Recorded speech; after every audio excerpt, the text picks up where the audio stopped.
Quando Flávio Bolsonaro colocou a sua candidatura, os números eram outros. De lá para cá, agora é uma outra realidade que a gente não pode. Eu acho que de maneira nenhuma a esquerda pode subestimar a periculosidade de qualquer candidatura.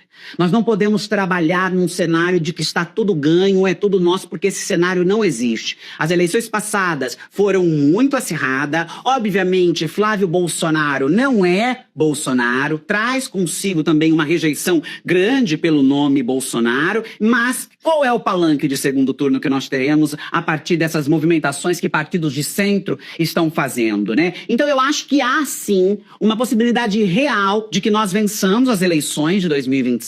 O presidente Lula tem tudo para levar essas eleições, mas nós precisamos fazer um trabalho de base sério. As entregas do governo precisam ser destacadas. O governo teve uma vitória importantíssima com a redução dos impostos, vai entregar o fim da escala 6x1 aos trabalhadores, e nós, nas nossas bases, durante as nossas campanhas, teremos que atuar como cabo eleitoral do projeto que nós acreditamos de Brasil, sem perder o olho das movimentações que centro e direita, extrema direita, estarão fazendo. Eu acho que todo esse movimento, né, que Flávio Bolsonaro tem feito, ele nos ajuda. Porque Flávio Bolsonaro tem agido como se fosse um candidato quase que divino. Tem que ser porque não é uma pessoa habilidosa politicamente, né? A senhora já conversou com ele?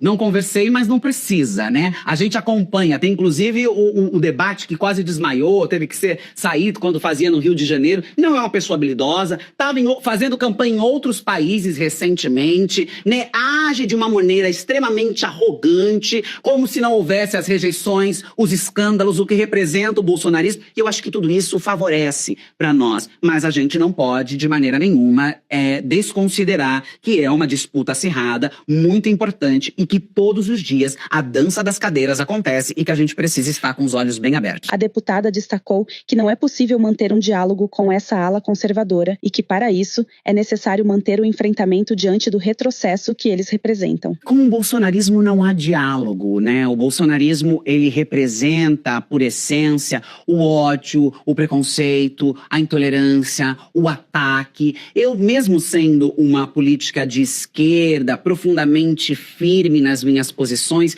que você perguntar para os meus colegas na Câmara, sou uma política de diálogo. Eu converso com todo mundo, eu dialogo com todo mundo, eu converso com o líder do PL quando necessário, converso com os líderes do Centrão quando necessário, porque acredito que a política demanda este diálogo. Agora, não é possível dialogar com quem não quer dialogar, não é possível dialogar com quem tem como prática o ataque, a ofensa, o desrespeito. E o tempo todo, Eduardo Bolsonaro, por exemplo, tem como postura atacar, ridicularizar. Faz isso com a minha imagem desde os Estados Unidos, aliado com aquele empresário amigo dele que estão lá foragido. A família Bolsonaro sempre atacou a pauta dos direitos da população LGBT, das minorias, de mulheres trans, de pessoas vulnerabilizadas. Como é que eu posso falar com um grupo, com uma família, que o seu maior desejo, e não escondido, mas muito abertamente, é me ver morta? O presidente Bolsonaro disse que preferia um filho morto, filho bandido, a um filho LGBT, que negros deveriam ser... Logo, como todo mundo, eu converso com o líder do PL quando necessário, converso com os líderes do Centrão quando necessário, porque acredito que a política demanda este diálogo. Agora, não é possível dialogar com quem não quer dialogar, não é possível dialogar com quem tem como prática o ataque, a ofensa, o desrespeito. E o tempo todo, Eduardo Bolsonaro, por exemplo, tem como postura atacar, ridicularizar. Faz isso com a minha imagem desde os Estados Unidos, aliado com aquele empresário amigo dele que estão lá foragido. A família Bolsonaro sempre atacou a pauta dos direitos da população LGBT, das minorias, de mulheres trans, de pessoas vulnerabilizadas. Como é que eu posso falar com um grupo, com uma família, que o seu maior desejo, e não escondido, mas muito abertamente, é me ver morta? O presidente Bolsonaro disse que preferia um filho morto, filho bandido, a um filho LGBT, que negros deveriam ser pesados em arroba, entre tantas outras falas que eu poderia resgatar. Como é que eu posso dialogar ou buscar ponto de contato com aqueles que me enxergam como menos humana, como menos cidadã, como menos digna de ocupar, inclusive, uma cadeira de deputada, porque se sentem superiores a mim pela sua raça, pela sua identidade de gênero, pelo lugar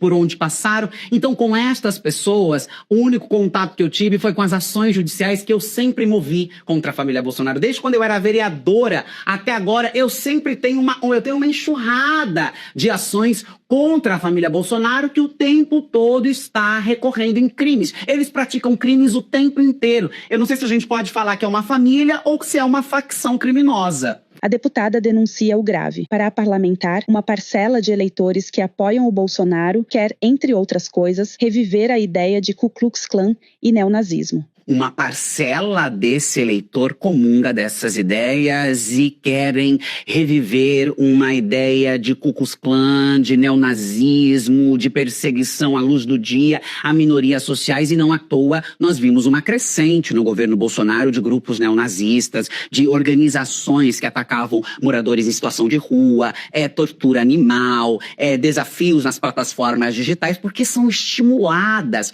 por esse sentimento. O bolsonarismo, ele é perigoso porque ele dialoga com uma parcela da população que anseia o nazismo, que tem a figura de Hitler ou de Brilhante Ustra, um torturador, como heróis. Porque o Bolsonaro vota no plenário Ulisses Guimarães em nome de Brilhante Ustra para o processo de impeachment da presidente Dilma. Não é possível que não comungue, mas há também uma grande parcela de pessoas descrentes da política, desesperançosas, que são enganadas pelo discurso de antissistema que foi apresentado naquele momento. O maior sistema, uma pessoa que passa 30 anos na política, ganhando dinheiro, simplesmente se beneficiando, sem ter apresentado e aprovado nada de interesse social, se apresenta como um antissistema. Diz não ser o sistema. E isso leva uma parcela mais alheia. Porque no momento daquelas eleições, eu tinha uma coisa que me angustiava muito, que era dizer,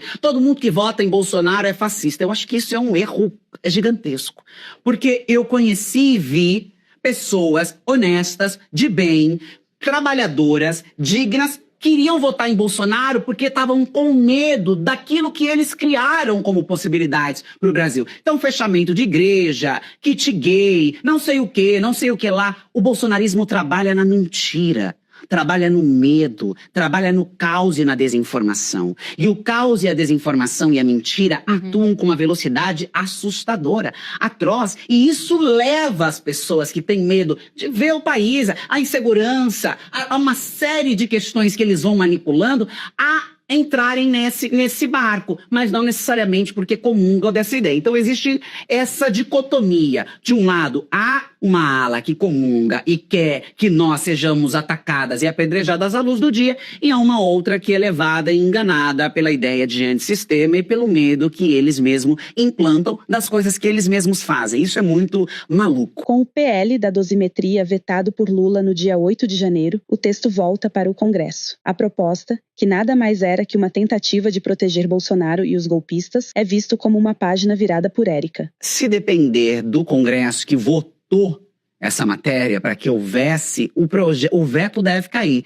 Há ali uma maioria na Câmara e no Senado, nós vimos isso na votação do ano passado, que inclusive acreditávamos que o Senado barraria, porque o Senado muitas vezes se comporta como fiel da balança. Foi assim no PL do estupro, em outras matérias inúmeras que nós poderíamos ficar aqui horas citando, que o Senado pega e segura e não coloca. Nessa matéria foi diferente, mas eu acho que o jogo mudou um pouco de lá para cá. E me parece que não deve cair o veto, não porque não há um número para a derrubada do veto, mas porque talvez o presidente do Congresso Nacional, senador Davi Alcolumbre, não deva colocar essa matéria, não deva trazer. Esta é a avaliação que nós estamos fazendo aqui agora. As cadeiras mudam, o jogo muda. No final do ano passado, essa matéria inclusive entrou porque havia ali um desgaste e até um certo rancor, se é que posso usar essa palavra, por parte do presidente do Congresso Nacional, senador Davi Alcolumbre,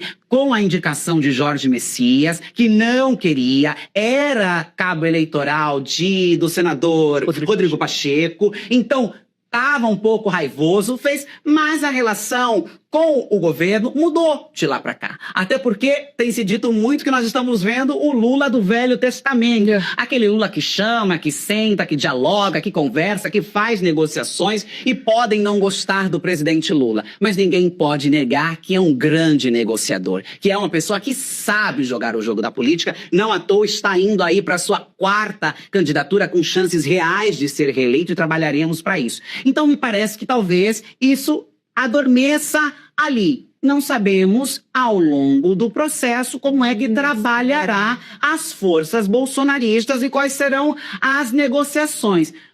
Mas eu tenho ainda um pouco de esperança de que o presidente Lula, com o presidente Davi Alcolumbre, vai conseguir escantear essa matéria, e os condenados pelo 8 de janeiro e por toda a trama golpista, não só o 8 de janeiro, seguirão pagando pelos seus crimes, que não são pequenos.